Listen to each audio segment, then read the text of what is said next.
Shalom, salam damai sejahtera Bapak Ibu Saudara dan Saudariku seiman. Semoga saya menjumpai Anda semuanya dalam keadaan yang sehat walafiat, tetap semangat, tetap tersenyum dalam menjalani keseharian hidup kita. Jumpa kembali dalam permenungan Sabda Tuhan harian kita, Embun Sabda, di hari Rabu tanggal 9 September 2020 bersama saya Romo Adi SPD. Saudara dan saudariku seiman, buat yang baru mampir di channel permenungan ini, mohon bantuannya subscribe dan jangan lupa like-nya. Silakan di-share permenungan Embun Sabda ini dan juga silakan komen jika Anda berkenan. Terima kasih.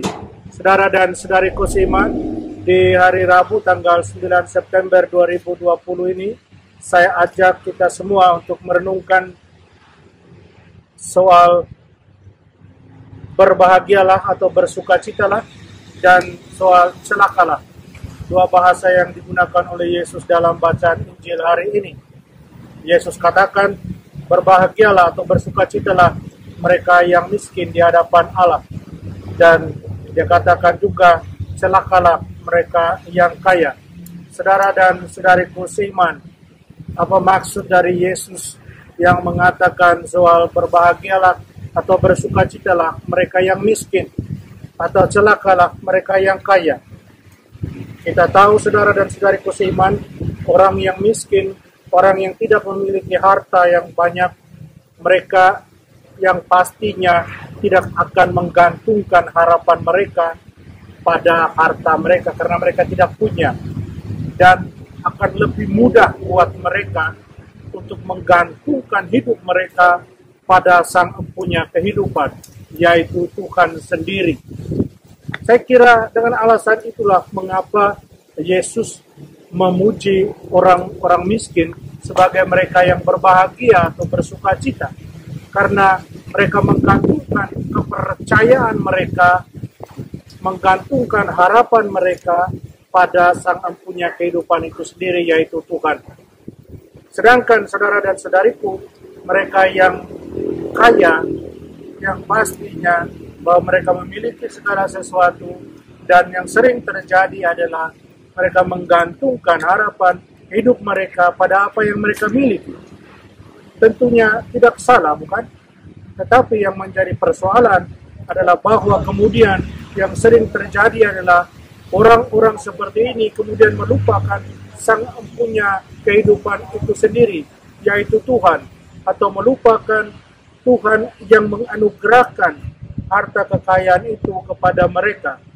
Kalau sampai pada titik itu, sampai melupakan siapa yang menganugerahkan, saya kira maka apa yang dikatakan oleh Tuhan, celakalah, akan sangat tepat buat orang-orang ini. Saudara dan saudariku seiman, tapi tentu saja kita juga akan mengatakan tidak semua orang yang miskin, dia miskin di hadapan Allah. Karena ada orang yang miskin, tapi dia berlagak kaya. Dia seakan menyombongkan diri, tidak membutuhkan bantuan siapapun. Tapi juga ada orang yang kaya harta, tapi dia miskin di hadapan Allah. Tahu siapa yang menganugerahkan itu semua buat dia. Ada banyak contoh orang-orang demikian. Ada sering orang kaya yang katakan kepada saya, Romo, semua yang diberikan ini adalah titipan dari Tuhan yang harus kami bagikan buat banyak orang. Saya kira orang-orang kaya seperti ini adalah mereka yang juga miskin di hadapan Allah. Mereka tahu apa yang harus diperbuat dengan semua anugerah Tuhan itu. Saudara dan saudariku seiman, terus apa yang bisa kita petik dari apa yang Tuhan Yesus ajarkan pada hari ini?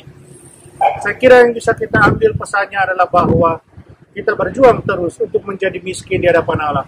Kita tahu segala anugerah yang kita terima berasal dari Dia, dan semuanya kita gunakan untuk kemuliaan Allah semata dan bukan untuk kemuliaan kita. Tuhan menganugerahkan segala kepandaian, kekayaan yang Dia berikan kepada kita agar kita menjadi semakin rendah hati dan tahu untuk membagikan itu dengan orang-orang yang membutuhkan. Dengan demikian, saya kira kita semua adalah orang miskin di hadapan Tuhan, dan oleh karena itu kita pantas dan layak berbahagia serta bersukacita. Saudara dan saudariku seiman, mari kita berjuang terus untuk itu, berjuang menjadi miskin di hadapan Allah, sehingga sekali lagi kita semua boleh disebut sebagai yang berbahagia, sebagai yang bersukacita. Mari kita mohon kekuatan dari Tuhan, kita berdoa. Allah Bapa dalam surga, terima kasih segala rahmat karunia, terima kasih atas segala kekayaan yang sudah Kau anugerahkan kepada kami. Bantulah kami untuk bisa membagikan segala apa yang kami miliki, anugerah yang Kau anugerahkan kepada kami dengan mereka yang membutuhkan. Bantulah kami agar selalu menjadi miskin di hadapan-Mu, selalu menjadi rendah hati di hadapan-Mu. Tolonglah kami ya Allah Bapa dalam surga, bantulah kami. Amin. Mari kita mohon berkat dari Tuhan. Tuhan sertamu. Kita sekalian, semua orang yang kita sayangi, usaha kita untuk terus menjadi miskin di hadapan Allah. Dilindungi, dibimbing, dan diberkati Allah yang Maha Kuasa, Bapa dan Putra dan Roh Kudus. Amin.